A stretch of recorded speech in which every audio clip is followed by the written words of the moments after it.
گزشتہ جمعہ کو میں نے اعلان کیا تھا بدھ کے تعلق سے کہ بدھ کو ہماری یہ بیداری امت نام کا اجلاس ہوگا۔ الحمدللہ بہت کثیر تعداد کے اندر لوگ آئے، نوجوان آئے اور اس کے علاوہ بزرگ آئے، دیہاتوں سے آئے، بہت سے لوگ یہاں پہ تشریف لائے۔ تمام حضرات کا ہم شکریہ ادا کرتے ہی کرتے ہیں، لیکن اس کے ساتھ ساتھ میں آپ سے یہ عرض کروں، اللہ کا واسطہ بیدار ہونے کا وقت ہے، یہ سونے کا وقت نہیں ہے، غفلت کا وقت نہیں ہے۔ ایک لمبا زمانہ ہو گیا یہ چادر تان کر کے ہم سوئے رہے اور ہم سوئے رہے، ظالم جاگتا رہا، ہم سوئے رہے اور دین کے دشمن جاگتے رہے، ہم سوئے رہے۔ دین کے تعلق سے، نبی پاک علیہ السلام کے تعلق سے کیا کیا ہوتا رہا آپ اچھے طریقے سے سمجھتے ہیں، اور یہی غفلت کا نتیجہ ہے کہ پوری دنیا کے اندر ہم کس پوزیشن پہ پہنچ چکے ہیں، ملک کے اندر کیا حالات ہیں، یہ سب کچھ آپ اچھے طریقے سے سمجھتے ہیں، جانتے ہیں۔ غفلت کی چادر کو آپ فوراً تار کر دیجئے، بیدار ہونے کا وقت ہے۔ ایسی بیداری ہمارے اندر آنی چاہیے، ایسی بیداری ہمارے اندر آنی چاہیے کہ ہماری مسجدیں بھی آباد ہوں۔ مسجدیں آباد تب ہوں گی جب ہم بیدار ہوں گے،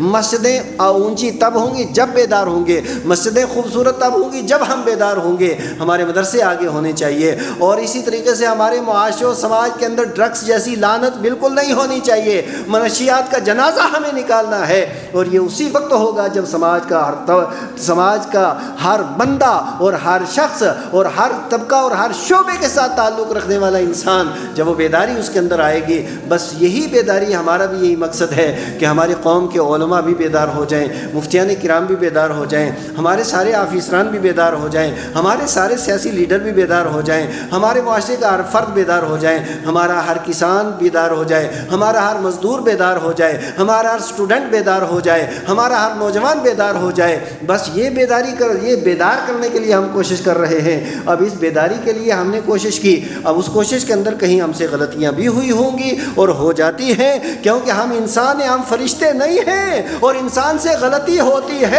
اور خاص کر سب سے زیادہ غصہ بندے کو تو اسی پہ آتا ہے جو کسی سوئے ہوئے کو جگاتا ہے۔ سوئے ہوئے کو جو ہی جگایا جائے نا، بہت زیادہ غصہ آتا ہے۔ جب ہم چھوٹے چھوٹے تھے، وہ مرغا بانگتا تھا نا جب صبح صبح، اور جب وہ بانگ دیتا تھا تو کئی لوگوں کو اتنا غصہ آتا تھا، مرغے ہی کو بیچ دیتے تھے کہ صبح صبح یہ نیند ہماری خراب کرتا ہے۔ یعنی وجہ کیا ہے؟ آپ دیکھیں کہ جو بھی بیدار کرنے والا ہوگا، دنیا اس کے خلاف ہوگی، اسے گالیاں سننی ہیں، لیکن اگرچہ بت ہیں، جماعت کی آستینوں میں، مجھے ہے حکم اذان لا الہ الا اللہ، اذان دیتے چلنا ہے، کہتے چلنا ہے، کچوکے لگانے ہیں، بیدار کرنے کی کوشش کرنی ہے، ممبر سے بیدار کرنا ہے، اسٹیج سے بیدار کرنا ہے، بازار میں بیدار کرنا ہے، جلسے میں بیدار کرنا ہے، محفل میں بیدار کرنا ہے، ختم میں بیدار کرنا ہے، نیاز میں بیدار کرنا ہے، شادیوں کی محفل میں بیدار کرنا ہے، ہر اسٹیج پہ بیدار کرنا ہے، ہر جگہ پہ بیدار کرنا ہے۔ جب یہ امت بیدار ہوگی، خدا کی رحمت برسنا شروع ہو جائے گی۔